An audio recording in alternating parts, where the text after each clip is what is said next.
Students. आज का lecture हमारा आइन के ऊपर है।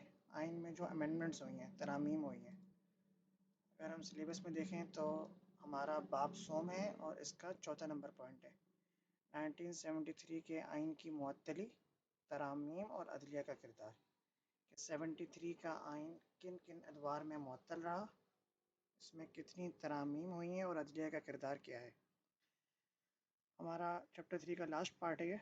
अगर हम मुअत्तली की बात करें तो मार्शल लॉ के दौर में ये आइन मुअत्तल रहा है। और 73 के आइन की अगर हम पार्टिकुलरली बात करें तो 73 का आइन जो है वो आपको पता है, उसके बाद दो मार्शल लॉ आए।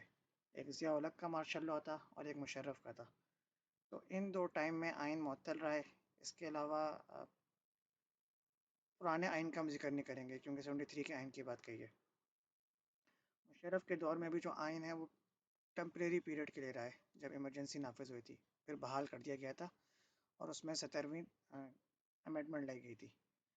तो हम फोकस करेंगे तरामीम तरामीम क्योंकि ज़्यादा हैं, 26 के करीब हैं, तो एक एक करके कोशिश करते हैं इसको जल्दी से हम पढ़ लें। तो ये हमारा लेक्चर नंबर 9 है और हमारे यहाँ टॉपिक है अमेंडमेंट्स इन 1973 कॉन्स्टिट्यूशन। इसी का पार्ट 2 होगा रोल ऑफ जुडिशरी, वो हम बाद में करेंगे और एंड में फिर क्वेश्चन देखेंगे। तो ये 26 अमेंडमेंट्स हैं जो कि छोटे छोटे फॉर्म में बताई गई हैं और उनके आगे डेट दी गई है और फर्दर इसके आगे इसका फुल टेक्स्ट है। तो आपको पता है 73 में आइन हमारा आ गया था, तो इसके अगले ही साल 1974 में 4 मई 1974 को पहली आइनी तरामीम हुई। और पहली आइनी तरामीम जो थी वो थी redefine the boundaries of Pakistan and remove references to East Pakistan. जैसा कि आपको मालूम है कि 71 में बांग्लादेश आज़ाद हो गया था, जो कि ईस्ट पाकिस्तान कहलाता था। और बांग्लादेश बनने के बाद पाकिस्तान की जो सरहदी हदूद हैं उनको चेंज कर दिया गया था। बांग्लादेश की टेरिटरी पाकिस्तान की टेरिटरी नहीं कहलाती थी और पाकिस्तान ने उसी साल अगले साल ही जब उनकी आज़ादी हुई उसको एक्सेप्ट भी कर लिया था बांग्लादेश को। तो अ, इस तरामीम के तहत पाकिस्तान की बाउंड्रीज़ को डिफ़ाइन किया गया था। अगर हम फुल टेक्स्ट में देखें इसको तो ये कहता है, ये अमेंडमेंट्स हैं आर्टिकल 1 के, और ये कहता है the territories of Pakistan shall comprise. Pakistan की जो हदूद है वो किस पे कंप्राइज करती है, बलूचिस्तान पे, NWFP जिसे KPK कहते हैं, पंजाब और सिंध। इसी तरह अगले पॉइंट में कहता है इस्लामाबाद जो कि फेडरल कैपिटल है, फेडरली एडमिनिस्ट्रेटेड ट्राइबल एरियाज फाटा का रीजन जो अब KPK में मर्ज हो चुका है एक तरमीम के तहत, उस तरमीम में भी जिक्र करेंगे हम। और चौथा नंबर पे कह रहा है such states and territories as are or may be included Pakistan whether by accession or otherwise. इस तरह आपको पता है कि आज़ादी के वक्त यहाँ पे कुछ आज़ाद रियासतें भी थी जो कि पाकिस्तान में शामिल हुई थी, जिनमें गिलगित बल्तिस्तान भी शामिल है। तो ये पहली अमेंडमेंट है हमारी। सेकंड अमेंडमेंट कहता है डिफाइंड अ मुस्लिम। अच्छा, ये अहमदियों के ख़िलाफ़ थी कि उनको नॉन मुस्लिम डिक्लेयर किया गया था 17 सितंबर 1974 में। इसका फुल टेक्स्ट अगर हम देखें तो ये कहता है, सेकंड अमेंडमेंट ये है और ये कहती है कि कादियानी जो है वो या लाहौरी ग्रुप जो है उनको अहमदी कहा जाएगा और वो अपने आप को मुस्लिम्स नहीं कह सकेंगे। ये पाकिस्तान के आइन में लिखा है। थर्ड अमेंडमेंट जो थी वो extended the period of preventive detention, जो कि कैदी होते हैं डिटेंशन में, उनके उनको कितने हद तक रखा जा सकता है उसके हवाले से थी। इसको भी हम देख लेते हैं फुल टेक्स्ट में। ये कहता है थर्ड अमेंडमेंट कि द कॉन्स्टिट्यूशन इन, अच्छा ये आर्टिकल 232 है जिसकी क्लॉज नंबर 7 है, पैराग्राफ B है और ये कहता है shall subject to provision of subpart C's to be enforced upon the resolution disapproving the proclamation being passed by the votes of majority of the total membership of the two house। अच्छा नहीं, ये third amendment नहीं है, amendment of article 232। I think इसमें इन्होंने कहाँ जिक्र किया हुआ है, ठीक है, ये है कि फॉर द वर्ड्स 1 मंथ को इन्होंने 3 मंथ से कर दिया था, यानी डिटेंशन का जो पीरियड है वो 3 माह तक हो सकता है। चौथा अमेंडमेंट ये 1975 में आई थी ये भी, और ये अमेंडमेंट कहती है कि decreed additional seats for minorities. It also deprived court of the power to grant bail to any person detained under any preventive detention. इसमें माइनॉरिटीज़ की सीट बढ़ा दी गई थी और कोर्ट को ये पावर दे दी गई थी कि वो किसी को भी ज़मानत दे सकता है जो बंदा ज़ेर हिरासत है। इसको अगर हम देखें डिटेल में तो इसके ये है ऑफ आर्टिकल 17, 19 और 51, ये 3 आर्टिकल की अमेंडमेंट हुई थी। ठीक है, ये आप देखना चाहें तो एक वेबसाइट है pakistani.org, इसमें सारी अमेंडमेंट जो है इन डिटेल जिक्र है। ये ऊपर लिखा हुआ है ना topic, constitution 4th amendment act. जब ये पास होती है तो काफ़ी बड़ी होती है। पढ़ने को तो हमने सिर्फ एक लिखा है, इसमें कई आर्टिकल्स जो हैं वो अमेंड हुए थे। तो आर्टिकल में अमेंडमेंट करना कोई इतना आसान काम नहीं है। 2/3 मेजोरिटी भी चाहिए, उसको पार्लियामेंट से पास होना है, सेनेट से पास होना है, सदर की मंजूरी चाहिए, फिर जाके वो लॉ का हिस्सा बनता है। ठीक है, तो मैं आपको बस ये शॉर्ट फॉर्म में बताता रहता हूँ क्या क्या चीज़ें। फुल टेक्स्ट उस पर जाएंगे जो अहम वाले अमेंडमेंट्स होंगी। 5वीं अमेंडमेंट जो है वो widen the scope of restriction on the high courts के हवाले से थी, उनके दायरा कार को बढ़ा दिया गया था। 6ठी अमेंडमेंट ये भी 76 की है।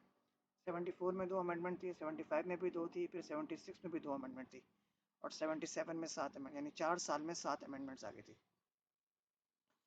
तो ये कहता है provided that chief justice of supreme court will be retired. अच्छा, इसमें सुप्रीम कोर्ट और हाई कोर्ट के जजेस की एज जिक्र है कि सुप्रीम कोर्ट का जज 65 साल में और हाई कोर्ट का जज 62 साल में। जैसा देखा जाए यहाँ तो 60 साल में आम दफ्तर में लोग रिटायर होते हैं और फौज में भी 63 साल कर दिया गया है, लेकिन सुप्रीम कोर्ट का जज 65 साल तक रह सकता है। 7वीं अमेंडमेंट्स जिसके बाद फिर मार्शल लॉ लग गया था और वो ये कहती है कि enables the prime minister to obtain a vote of confidence of the people of Pakistan. इसी अमेंडमेंट को इमरान खान ने अभी रिसेंटली यूज़ किया और सेनेट इलेक्शन के बाद कॉन्फिडेंस का वोट लिया। तो इसमें प्राइम मिनिस्टर को इख्तियार है कि वो वोट ऑफ कॉन्फिडेंस ले, अगर वो नहीं जीतता इसमें तो वो सीट छोड़ने का पाबंद होता है। 8वीं अमेंडमेंट ये ज़ियाउल हक साहब लाए थे और ये कहती है कि changed Pakistan government from a parliamentary system to semi presidential system. ये बहुत अहम है कि पाकिस्तान में प्रेसिडेंशियल सिस्टम तो नहीं आया, लेकिन सेमी प्रेसिडेंशियल सिस्टम आ चुका है ज़ियाउल हक के दौर में। और ये कहता है by giving presidential a number of additional powers. तो ये बड़ी अहम थी, लेकिन अनफॉर्चुनेटली वो इसके बाद काफ़ी दिन जिंदा नहीं रह सके और कुछ ही साल में उनका तैयारा क्रैश कर गया और ज़ियाउल हक साहब बाबरपुर में अपने काबीना के अहम रुकन जनरल अख्तर अब्दुर्रहमान साहब थे, अमेरिका के पाकिस्तान में मुकीम अमरीकी सफ़ीर थे, ये सब। और इस पर एक बुक है case of exploiting mangoes, Hanif Mohammad साहब की, ये बहुत पढ़ने से मुताल्लिक़ रखती है।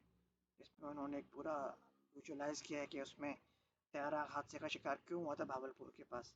क्या उसमें आम थे जिसके अंदर बम छुपा रखे थे, आम की शक्ल में वो फट गए थे, या क्या वजूहत थी। ठीक है, अच्छा 9वीं अमेंडमेंट जो थी वो पास नहीं हो सकी, लेकिन अमेंडमेंट कहलाई है 9वीं। इसको कहते हैं कि bill to impose sharia law is the supreme law of land. उसमें शरीयत नाफिज कर दी गई थी ज़िया के दौर में। The bill was pass by senate but could never be pass by national assembly owing to the latest dissolution. तो सेनेट ने तो पास कर दिया था इस बिल को, लेकिन कौमी असेंबली में आके ये बिल रुक गया। 10वीं अमेंडमेंट कहती है fix the interval period between session of the national assembly to not exceed 130 days. Speaker जो होता है असेंबली का, उसका उसके ज़िम्मे होता है असेंबली का सेशन बुलाना। तो 2 सेशन के दरमियान 130 दिन से ज़्यादा का गैप नहीं आ सकता, ये आइन कहता है हमारा, ये अमेंडमेंट है। 11वीं अमेंडमेंट कहती है revision of the reserve seat for women in national assembly and provisional assembly, the bill was withdrawn in 1992। इसमें सीट्स को रीशफल किया गया था औरतों की सूबाई और कौमी असेंबली में, लेकिन बाद में 92 में इसको विथड्रॉ कर दिया गया था। 12वीं जो है वो created speedy trial court for 3 idiots. ये जो मिलिट्री कोर्ट्स बनी है जिसमें तेज़ तेज़ फैसले होते हैं, यूजली जो टेररिज्म के ऊपर बनती है, जो आजकल भी चल रही हैं, जिनको एक्सटेंशन मिलता रहता है, जो काफ़ी कंट्रोवर्सी भी क्रिएट हो रही है। पीपल्स पार्टी जो है वो इसके ख़िलाफ़ है, वो कहती है कि इसमें पता नहीं चलता है कि जेन्युइन बंदे को मारा जा रहा है या उठा के किसी को भी कोई मिलिट्री कोर्ट में केस बनाते हैं और उठा के उसको मार देते हैं, तो इसका चेक एंड बैलेंस नहीं हो पाता।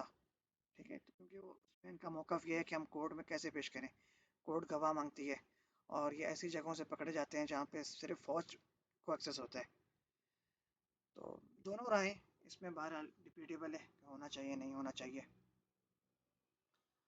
13th अमेंडमेंट कहती है strip the president of Pakistan of his reserve power to dissolve national assembly of Pakistan and thereby triggering new election and dismissing the prime minister. 97 में ये की गई थी।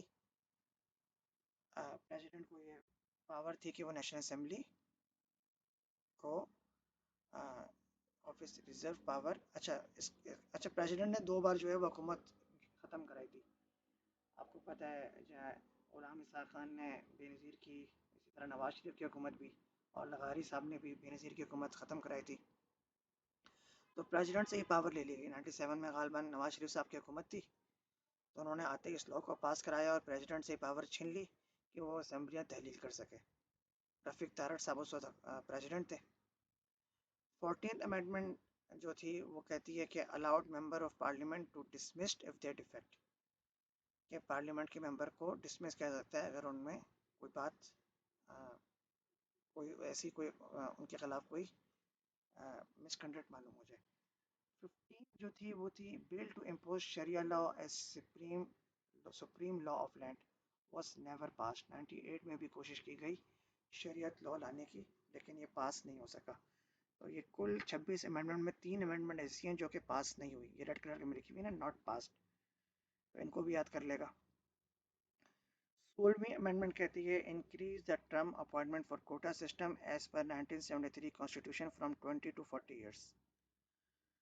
कोटा सिस्टम आपको पता है भुट्टो के दौर में आया था, जिसमें तमाम जॉब्स जो है वो कोटा की बेस पे दी जाती हैं, तो उसके हवाले से थी है। 70वीं अमेंडमेंट ये बहुत अहम है, जो मुशर्रफ के दौर में आई, और मुशर्रफ के दौर में गालबन एक ही अमेंडमेंट आई थी, और इस अमेंडमेंट में था कि made changes dealing with the office of the president and the reversal of the effects of 13th amendment. 13th amendment जो थी जिसमें प्रेसिडेंट से पावर छीन लिए गए थे, उस पावर को रिवाइज किया गया, और 70वीं में सारी पावर प्रेसिडेंट को फिर से दे दी गई। मुशर्रफ साहब की हक में थी क्योंकि वो प्रेसिडेंट थे और उनको ही पावर चाहिए थी। आपको पता है उनके दौर में जो जमाली साहब रहे या शौकत अजीज़ साहब प्राइम मिनिस्टर रहे, तो वो दोनों बराए नाम थे, असल पावर प्रेसिडेंट साहब के पास ही थी। 18वीं तरमीम बहुत अहम है, इसका फुल टेक्स्ट भी हम पढ़ेंगे, और ये कहती है remove the power of president of Pakistan to dissolve the parliament. ये दोबारा प्रेसिडेंट की पावर ख़त्म कर दी गई, यानी पहले 13th अमेंडमेंट में ख़त्म हुई, 17 में दोबारा आई, 18 में दोबारा ख़त्म की। और जरदारी साहब थे, उनका इस हवाले से अच्छा माना जाता है कि बीइंग अ प्रेसिडेंट उन्होंने अलाउ किया अपनी पावर को कि वो अपनी पावर छोड़ रहे हैं। खैर इसमें कुछ और मकासद भी बाद में नज़र आए कि वो सूबों को पावर देना चाहते थे, लॉन्ग टर्म सोच रहे थे, इसको उन्होंने काफ़ी बाद में मिसयूज़ भी किया, जिसका हाल आज भी आपको नज़र आता है सूबों में। अच्छा, फर्दर ये कहता है give more authority to the provinces of NWFP was renamed as KPK। तो ये तमाम तरामीम 18वीं तरमीम में हुई थी। इसका फुल टेक्स्ट बड़ा है काफ़ी, अगर आप लोग थोड़ा सा पढ़ना चाहें, ये आप देख सकते हैं ऊपर ये छोटा सा बना हुआ है, इसका मतलब ये चलता जा रहा है। इसमें कितनी शिकें टोटल 18वीं तरमीम में काफ़ी सारी हैं। तो मेन अपने करना है बेसिकली, इसमें सूबों को पावर दी गई थी, प्रेसिडेंट की पावर ख़त्म कर दी गई थी, प्राइम मिनिस्टर को पावर दे दी गई थी, और इसलिए इस अमेंडमेंट के ऊपर बहुत शोर मच रहा है कि इसको ख़त्म किया जाए। आप लोगों से मैंने पिछले क्लास में एक सवाल भी किया था इससे मुताल्लिक कि इसको ख़त्म करना चाहिए या नहीं करना चाहिए। तो आप देख सकते हैं 101 पॉइंट्स, 102 पॉइंट्स, तो ठीक ठाक ये बड़ी अमेंडमेंट है, और ऐसी अमेंडमेंट की थी कि इसके बाद ठीक ठाक आइन को चेंज कर दिया गया था। 6 मिनट हमारे पास और है, यानी कि हम इसको फर्दर जल्दी से क्लोज करने की कोशिश करते हैं। सम अप, 18वीं तरमीम हो गई। 19वीं तरमीम जो थी वो थी provided for the appointment of जजेस of the supreme court of Pakistan and made amendments in the numbers of members of parliamentary committee for the appointment of chief electoral office and election commission of Pakistan. Election commission के हवाले से थी। 20th amendment जो थी वो for free and fair elections के हवाले से थी। 19 और 20 अमेंडमेंट दोनों जो थी वो इलेक्शन के हवाले से थी। 21वीं तरमीम जो थी वो आर्मी पब्लिक स्कूल पर जब हमला हुआ था उसके तनाजुर में आई थी, जिसमें मिलिट्री कोर्ट्स का क़याम आया था, जो कि आपको पता है कि मैंने पीछे भी बताया था कि मिलिट्री कोर्ट्स ये हमारी 12वीं तरमीम में भी आई थी, और फिर 21वीं तरमीम में दोबारा से इसको लाया गया, जो कि अभी तक चल रही है। 22वीं तरमीम जो थी वो फिर ECP powers deputed to chief election commissioner, यानी 19, 20 और 22 तीनों इलेक्शन कमीशन के हवाले से हैं। 23वीं तरमीम जो है वो 23rd amendment was passed to reestablish the military courts for further 2 years, यानी 21 और 23 मिलिट्री कोर्ट्स के हवाले से हैं, इसकी एक्सटेंशन दी गई। In 2015 National Assembly passed the 21st Amendment and created the military courts for 2 period, और जो 2 पीरियड जब एक्सपायर हुआ 2017 में, तो 23rd अमेंडमेंट के ज़रिए इसको फर्दर 2 साल 19 तक दे दिया गया। और at the end of this period all the amendments will be expired removed automatically. ठीक है, अच्छा इस आइन में ये कहा गया कि अमेंडमेंट ख़त्म कर दी जाएगी। 24th अमेंडमेंट कहती है री allocation of national assembly seats among federating units and allowing election authorities to update boundaries of constituents based on provisional result of 2017 census of Pakistan।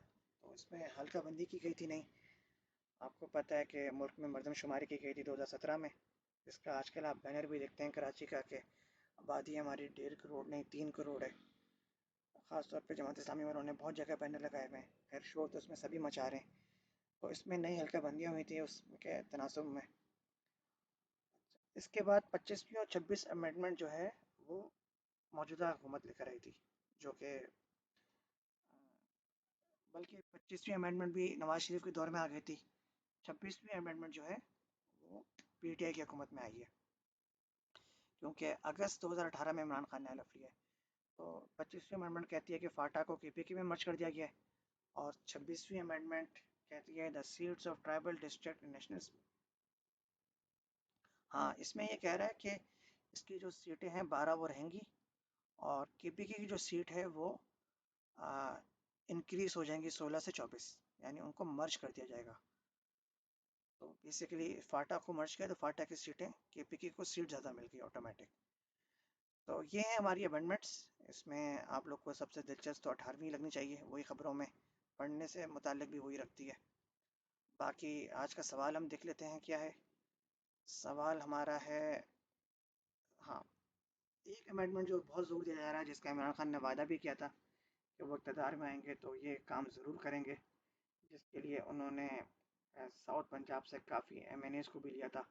वहाँ के बड़े मखदूम जो थे, काफ़ी लोग शामिल हुए थे, इस शर्त पे कि जनूबी पंजाब को सूबा बनाया जाएगा और मुल्तान उसका कैपिटल होगा।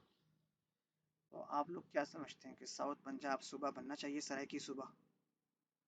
क्योंकि कहा जाता है कि इनके साथ बहुत ही एहसास कमतरी वाला बर्ताव किया जाता है, और नॉर्थ पंजाब को जितना नवाजा जाता है उतना साउथ पंजाब को नहीं जाता।